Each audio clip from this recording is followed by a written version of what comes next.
से भी आवाज आ रही है और भी कुछ आ रहा। बोलो। ओंकार और राध धोने लाई आगे पाँव सी सोन लगा। कहते हैं कि वहां ओंकार की धुन, ओम की, वहां इतनी मधुर मधुर गरजे घनघोरा होय विष्टजन उपल कठोरा, दामे में दमक रही खनमाई खल की प्रीत यथा फिर नहीं।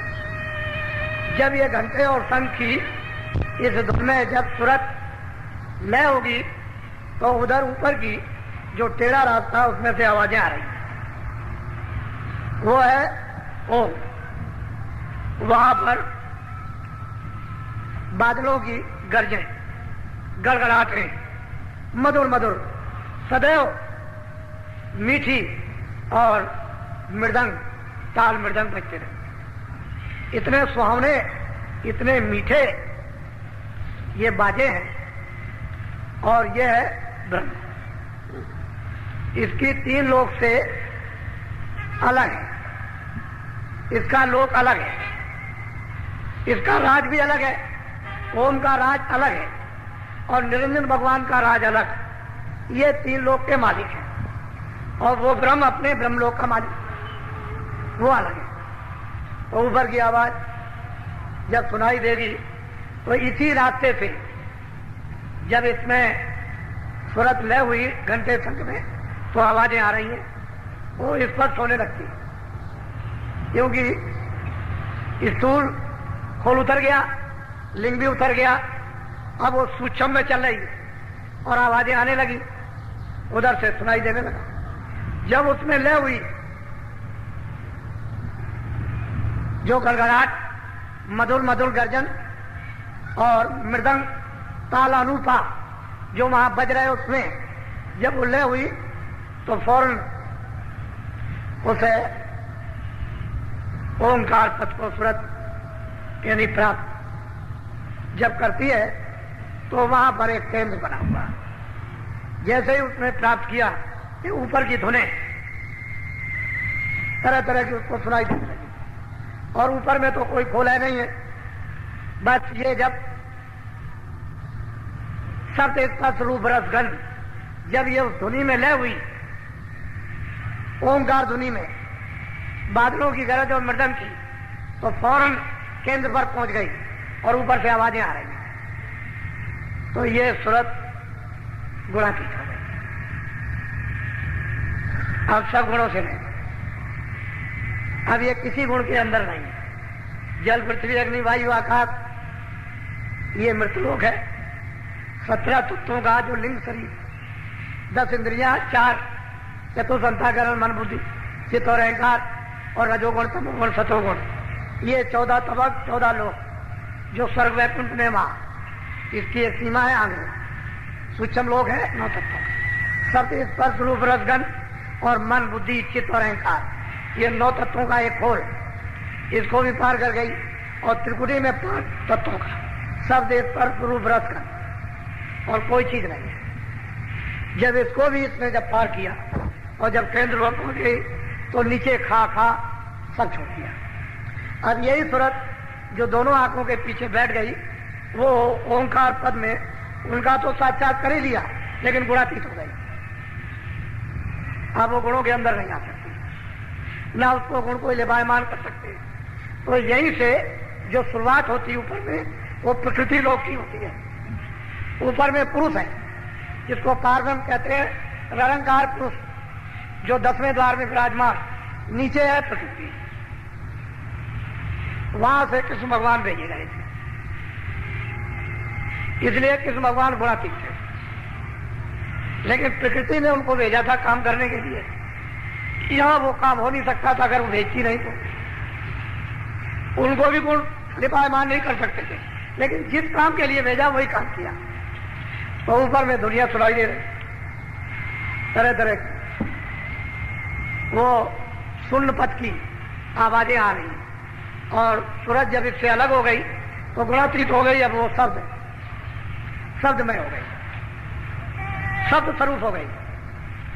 अब उसके खोल तो सब उतर गए, कोई खोल तो बीच में मेलोनी का रहा नहीं। तो बस फिर क्या बात, फिर तो जब सप्तरूप हो जाएगी तो एकदम से मिट्टी चली जाएगी। बोलो। आगे पहुंची सोनम जार, रंकार दोने सोनी। बहुत प्यार से समझा रहे हैं भक्त को। तो देख भाई यहाँ तक, यहाँ के तो तुम हो रही, रास्ता तो चढ़ने का ही है, घर में पहुंचने का। जब उसने उस आवाज को रंकार की तिंगरी सारंगी सुनी तो उसमें लय हो गई। फिर तो उसको सहूलियत हो गई, कोई बंधन नहीं रहा इधर का, कोई चिंता, कोई फिक्र, कोई लगाव, किसी तरह मन को भी छोड़ दिया, बुद्धि को भी छोड़ दिया, चित्त को भी छोड़ दिया, काम क्रोध भी छूट गए, ये सबसे अलग हो गई, प्राण भी छूट गए, सब नीचे रह गए, अपने अपने भंडार में ले हो गए। प्राण प्राण के भंडार में, मन मन के भंडार में, बुद्धि बुद्धि के भंडार में, चित्त चित्त के भंडार में, और 25 प्रकृतियां वो अपने अपने, इंद्रियां अपने भंडार में, ये सब लय होती गई, खाली सुरत रह गई एक जीवात्मा। अब तो सर्वांग दृष्टि हो गई, आगे भी देखे, पीछे भी देखे, दाएं भी देखे, बाएं भी देखे, नीचे भी देखे, ऊपर भी देखे, चारों तरफ। अब तो मतलब कोई पर्दा नहीं रहा। कहते हैं कि फिर वहां जब पहुंची तो निरंकार पुरुष का दर्शन, दीदार। दीदार वैसे तो ये दोनों पके हुए हैं, दोनों पूरे, प्रश्न करने वाला भी पूरा और जो गुरु है वो भी पूरे, दोनों पूरे हैं, उनमें कमी किसी में नहीं। लेकिन अब यह है कि गुरु है। ये प्रश्न क्यों किया गया आपके लिए, जगत के जीवों के लिए?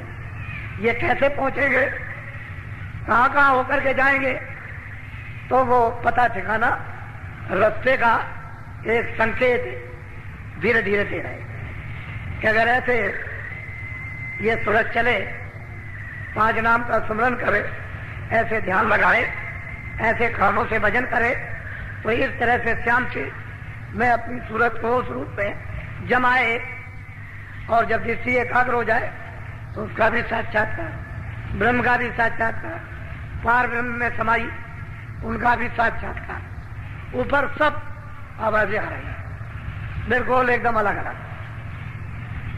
फिर वहां कोई पर्दा तो है नहीं, आवाजें कोई बंद नहीं है, तो इतनी आजाद सर्वत्र है, सारा चेतन सत्य का ही सारा कारखाना है, सारी रचना शब्द में, कुछ नहीं, सत्य की। वो चेतन सत्य है, एक प्रकाश है, उसी में से ये निकल रहा है। अगर शब्द न हो तो प्रकाश नहीं होगा, सारी रचना ही पूरी चेतन पर है। वहां जड़ का कहीं भी नाम निशान और आवाज वहां बोलो। केगारी और सारंगी सोनी, मान सरोवर चढ़ चढ़े। कहते हैं कि जब उसने इस आवाज को चिगरी सारंगी की सुना, तो सुन सुनकर उसके अंदर एक अजीब गरीब खिंचाव है, आगे चढ़ती है, तो वहां मान सरोवर है, और इतना बड़ा सरोवर है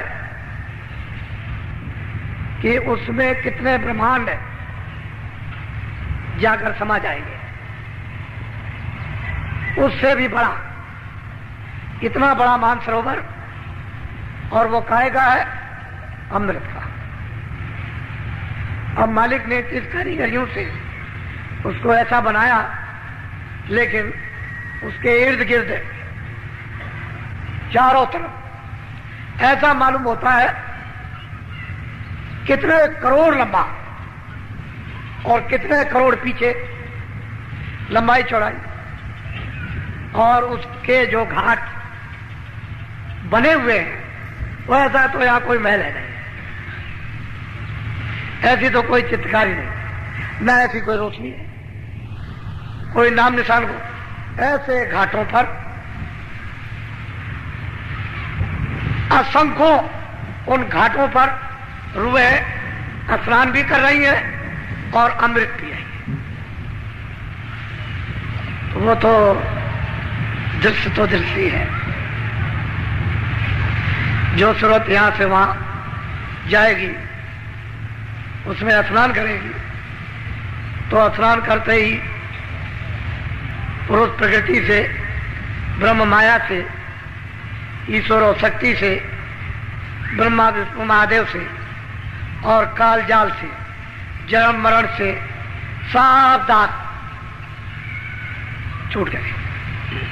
उसका यही स्नान, वहां से वह ऐसी रोशनी कहीं से, यानी ऐसा प्रकाश, लाइट पड़ रही है, ऐसी अद्भुत लाइट जैसे कि वहीं पर वर्षा हो रही है। उसमें रुए जीवात्मा स्नान कर, अमृत पीकर इतनी ताकतवर, इतनी प्रकाशमान, इतनी शक्तिदायक हो जाती है कि उनका मुकाबला क्या होगा। ये जो सूरत दोनों आंखों के